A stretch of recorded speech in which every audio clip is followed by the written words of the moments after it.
D यानी कि BTC पूर्ववर्ती नाम। प्रवेश सत्र 2025-27 के लिए ऑनलाइन आवेदन कब से होंगे? यह पाठ्यक्रम करने को उपरांत आप कहाँ कहाँ अध्यापक बन सकते हैं, इसकी चयन प्रक्रिया क्या है, शैक्षिक अर्हता क्या होनी चाहिए, यह सब बहुत डिटेल में जानेंगे। तो चलिए शुरू करते हैं। यदि आप उत्तर प्रदेश में स्नातक अंतिम वर्ष में हैं या इसके पहले स्नातक पूर्ण कर चुके हैं और आप प्राथमिक विद्यालयों में अध्यापक बनना चाहते हैं, तो यह आपके लिए महत्वपूर्ण पाठ्यक्रम है डीएलएड उत्तर प्रदेश में, जिसका पहले नाम बीटीसी था। बीटीसी का फुल फॉर्म है basic teacher certificate, basic teacher certificate, ठीक है। दूसरा है, अब इसका जो वर्तमान में नाम है, इसका वर्तमान में नाम है डीएलएड यानी कि डिप्लोमा इन एलिमेंट्री एजुकेशन। इस पाठ्यक्रम को करने के बाद आप प्राथमिक में अध्यापक बन सकते हैं, ठीक है। इसके लिए प्रवेश सत्र 2025-27 में कैसे प्रवेश होगा, चलिए एक एक करके आपको पूरी जानकारी देते हैं। यह डीएलएड का जो आयोजन होता है वह किसके माध्यम से होता है, संपूर्ण जानकारी इस वीडियो में आपको देंगे। तो इसका जो आयोजक होता है वह परीक्षा नियामक प्राधिकारी प्रयागराज उत्तर प्रदेश, यानी कि जितने आपके संस्थान हैं वह सभी संबंधित हैं किससे, परीक्षा नियामक प्राधिकारी प्रयागराज उत्तर प्रदेश यानी कि पीएनपी इसका प्रवेश भी कराता है। इसका आपका जो सेमेस्टर की परीक्षा होगी वह भी आयोजित कराएगा, उनकी कापियों का मूल्यांकन कराता है। यह सभी इसी के द्वारा होता है कि कई विद्यार्थी थोड़ा सा डाउट में हो जाते हैं कि सर हमारा जो कॉलेज है वह फला विश्वविद्यालय से संबंधित, तो वहाँ पर डीएलएड चलता है। आपको विश्वविद्यालय से संबंधित है वहाँ अन्य कोर्स चलते हैं, जैसे BA BSc BCom BEd MMSc MCom, यह सब पाठ्यक्रम चलते तो वहाँ आपके ये भी पाठ्यक्रम है डीएलएड और बीटीसी, लेकिन उसकी जो मान्यता है, पहले तो उसकी मान्यता आपकी एनसीटीई देती है। एनसीटीई जो टीचर सर्टिफिकेट प्रोग्राम कराती है वह सभी संस्थानों को मान्यता देती है। फिर उसके बाद हर प्रदेश में एक और रेगुलेटरी संस्थान होती है जो इसको संचालित करती है। तो उत्तर प्रदेश में परीक्षा नियामक प्राधिकारी प्रयागराज उत्तर प्रदेश। तो आप ये कोई विश्वविद्यालय इसका आयोजन नहीं कराता है, ना ही विश्वविद्यालय से इससे कोई लेना देना है डीएलएड का, ठीक है। समझ गए होंगे। इसका शॉर्टकट में नाम है पीएनपी। आपको बोलते हैं, कई लोग बोलते हैं कि पीएनपी जाना होगा, यानी पीएनपी प्रयागराज। सभी कार्य आपका यहीं से होगा। आपके जो अंक पत्र वगैरह जब आगे चल के कोई त्रुटि रहती है या परीक्षाएं जो होंगी, यह सब पीएनपी इसका आयोजन कराती है, ठीक है। तो विश्वविद्यालय से इसका कोई लेना देना नहीं है। शैक्षिक अर्हता क्या होती है, तो शैक्षिक अर्हता में चलते हैं। शैक्षिक अर्हता में आपके आवेदन जब होंगे उसके अंतिम तिथि तक आपके ग्रेजुएशन में, स्नातक जिसको बोलते हैं, उसमें 50% अंक होने चाहिए, उत्तीर्ण होना चाहिए। उत्तीर्ण होने का मतलब है आपके अंक पत्र जो फाइनल सेमेस्टर का अंक पत्र होगा, फाइनल वर्ष का अंक पत्र होगा, उसमें डिवीज़न लिखा रहा होना चाहिए, यानी कि आप कौन से डिवीज़न में पास हैं, फर्स्ट डिवीज़न है या सेकंड डिवीज़न है या थर्ड डिवीज़न है या पास, यह लिखा होना चाहिए। ऐसा नहीं होना चाहिए किसी सेमेस्टर में आपका बैक लगा है तो आप फॉर्म को नहीं फिल कर पाएंगे। कब फिल कर पाएंगे, जब आपका अंतिम तिथि तक स्नातक कंप्लीट होना चाहिए। कितने प्रतिशत अंकों के साथ, 50%। ऐसा नहीं होना चाहिए कि आपका किसी में बैक लगा है तो आप इसके लिए एलिजिबल नहीं होंगे। ओबीसी से हैं, यानी कि अन्य पिछड़ा वर्ग, एससी अनुसूचित जात, एसटी अनुसूचित जनजाति, भूतपूर्व सैनिक हैं यानी कि स्वयं, और स्वतंत्रता संग्राम सेनानी आश्रित में हैं तो 5% की छूट मिलेगी। यानी इन कैटेगरी के साथ आप 45% अगर आपका अंक होगा तो भी आप एलिजिबल होंगे इसके लिए, ठीक है। इसमें आयु सीमा क्या होगी, आयु सीमा आपकी 1 जुलाई 2025 को कम से कम 18 वर्ष होने चाहिए और अधिकतम 35 वर्ष होनी चाहिए, इसके बीच में होना चाहिए। अगर आप OBC SC ST से हैं तो 5 वर्ष की आपको छूट, यानी कि आप 40 वर्षों को होंगे तब भी फार्म भर सकेंगे। और PH कैंडिडेट होंगे यानी कि दिव्यांग कैटेगरी में तो आपको 15 वर्ष की छूट मिलेगी। ठीक है, यहाँ पर 5% की जो छूट है, यहाँ पर PH भी आएगा। ठीक है, PH लिखना भूल गए थे, यहाँ पर PH भी आएंगे। ठीक है, आगे बढ़ते हैं। यानी कि दिव्यांग, आपका जो डॉक्यूमेंट होगा, को कई डॉक्यूमेंट लगेंगे, वह सब आपके पास पहले से मौजूद हैं, लेकिन जो निवास प्रमाण पत्र होना चाहिए, जाति प्रमाण पत्र होना चाहिए, वो थोड़ा सा नया बनवाने की कोशिश करिए और अंतिम तिथि के पहले का होना चाहिए।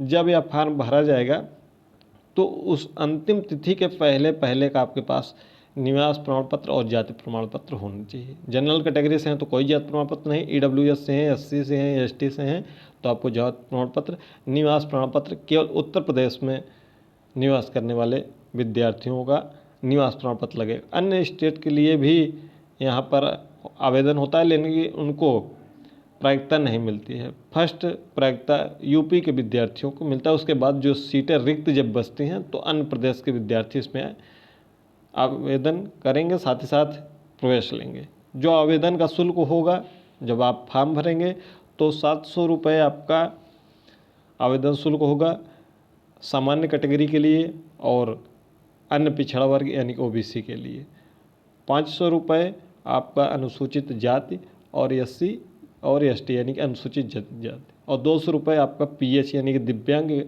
विद्यार्थियों के लिए 200 रुपये आवेदन शुल्क होगा फॉर्म भरने के लिए।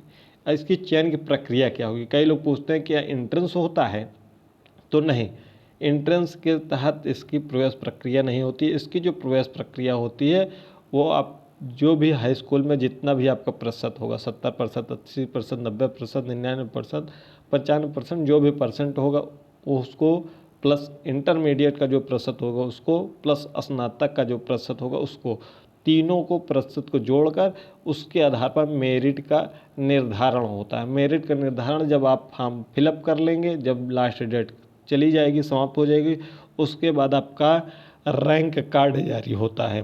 रैंक कार्ड यानी कि आप मान लीजिए आपका हाई स्कूल में 70% है, इंटरमीडिएट में 70% है और स्नातक में 70% है, तो आपका कुल कितना प्रतिशत हो गया? कुल आपका 210 मेरिट आपकी हो गई। कितनी मेरिट हो गई? 210। अब आपसे 210 से कितने बच्चे अधिक नंबर पाए हैं, यानी कि कितना उनका प्रतिशत है। अगर 210 से आगे 1 लाख बच्चे, मान लीजिए उदाहरण के तौर पर मानते हैं कि 1 लाख बच्चे आपसे ज़्यादा नंबर पाए हैं, तो आपका रैंक होगा, जब रैंक कार्ड आएगा 1,01,000 आपका रैंक होगा। ठीक है, तो इसी के आधार पर मेरिट का निर्धारण तो फिर उसके बाद उसी के आधार पर आपका प्रवेश होता है। तो जितना अधिक आपका अंक होगा उतनी संभावना ज़्यादा होगी कि आपका चयन हो जाएगा और अच्छा कॉलेज या डाइट मिल जाएगा। इसमें संस्थान कितने होते हैं? तो इसमें 2 प्रकार के संस्थान होते हैं। एक डाइट होता है, हर जिले में एक जिला प्रशिक्षण संस्थान जिसको हम डाइट के नाम से जानते हैं, यह गवर्नमेंट होता है। कैसा होता है? गवर्नमेंट होता है, हर ज़िले में एक होता है। कुल वर्तमान समय में 67 डाइट है, अभी कुछ ज़िलों में और डाइट बनाने की प्रक्रिया चल रही है, वर्तमान में 67 है।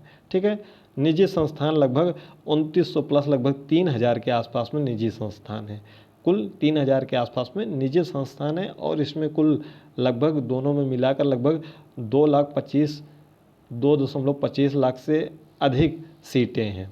ठीक है, इतने कुल प्रवेश होता है पूरे जो 75 ज़िले हैं उत्तर प्रदेश में, वहाँ तो इतनी सीटें हैं, लगभग 2,25,000। ठीक है, इतनी सीटें हैं।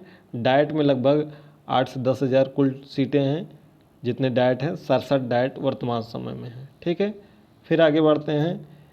इसका शुल्क क्या होगा? तो इसका शुल्क डाइट में जो गवर्नमेंट कॉलेज हैं 10,200, तो इसकी मेरिट हाई जाएगी। तो अगर आपका अच्छा प्रतिशत है हाई स्कूल, इंटरमीडिएट और स्नातक स्तर पर तीनों मिलाकर, तो आपको डाइट मिलने की संभावना रहती है। और हर ज़िले में एक डाइट है, तो 75 ज़िले हैं, 75 डाइट होने चाहिए, लेकिन 75 डाइट नहीं है, अभी कुछ में निर्माणाधीन है डाइट। 67 डाइट वर्तमान समय में कार्यरत हैं जहाँ पर प्रवेश होता है। और जो निजी संस्थान है यानी कि प्राइवेट कॉलेज हैं, उनकी फ़ीस 41,000 रुपये है। ये फीस प्रति वर्ष है, 1 वर्ष का। तो यानी कि डाइट में आपका 10,200 यानी कि 20,400 रुपये, और उसके बाद प्राइवेट में 41,000 पहले साल और 41,000 दूसरे साल, यानी कि 82,000 रुपये आपको कुल शुल्क देना होता है। ठीक है, फिर आगे बढ़ते हैं। जब इसका प्रवेश होगा, ऑनलाइन आवेदन होंगे, उसके बाद रैंक कार्ड आएगा, फिर आपका जो स्टेप बाई स्टेप फिलिंग होगा, उसमें आपको सेलेक्ट करना रहेगा, कई कॉलेज सेलेक्ट करना होता है, उसको वो प्रक्रिया जब शुरू होगी तो आपको इस चैनल पर बताया जाएगा। तो इसलिए इस चैनल को सब्सक्राइब करके नोटिफिकेशन ऑन कर लीजिए। डिस्क्रिप्शन बॉक्स में आपको टेलीग्राम चैनल का एक ग्रुप का लिंक मिल जाएगा, जहाँ डीएलएड के विद्यार्थी जुड़े हुए हैं। अगर आप उस ग्रुप से जुड़ना चाहते हैं डीएलएड से, तो आप डीएलएड करना भी चाहते हैं और जुड़ना भी चाहते हैं, तो लिंक डिस्क्रिप्शन बॉक्स में जुड़ जाइएगा। अब हम बात करते हैं कि यह जो आवेदन की जो प्रक्रिया है कब से शुरू हो सकती है। एक उदाहरण अगर मान लें, क्योंकि अभी तो इसके लिए कोई जानकारी नहीं कब से शुरू होगा, लेकिन इसका प्रक्रिया कब से शुरू होता है। तो पहले जैसे ही आपको हमने पीएनपी का भी फुल फॉर्म बताया था, पीएनपी यानी परीक्षा नियामक प्राधिकारी प्रयागराज उत्तर प्रदेश, जो कि इसका आयोजन या संचालन करता है, यह इसका प्रस्ताव बनाएगा पहले कि 2025 में हमको प्रवेश लेना है, कब से कब तक लेना है, कब नहीं लेना है, इसका प्रस्ताव बनाता है। जैसे आप कोई काम करते हैं ना, पहले एक मोटा मोटा आइडिया बना लेते हैं कि ऐसे ऐसे हमको पढ़ना है, इतने घंटे पढ़ना है, फिर उसके बाद उसको फॉलो करते हैं। तो पहले इसका पीएनपी क्या करता है, प्रस्ताव बनाएगा।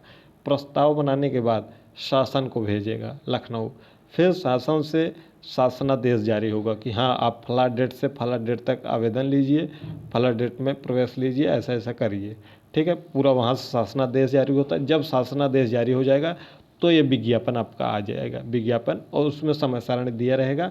तो यह जो पीएनपी प्रस्ताव भेजेगी लगभग या सितंबर महीने में प्रस्ताव भेजेगी। कब प्रस्ताव भेजेगी, सितंबर महीने में।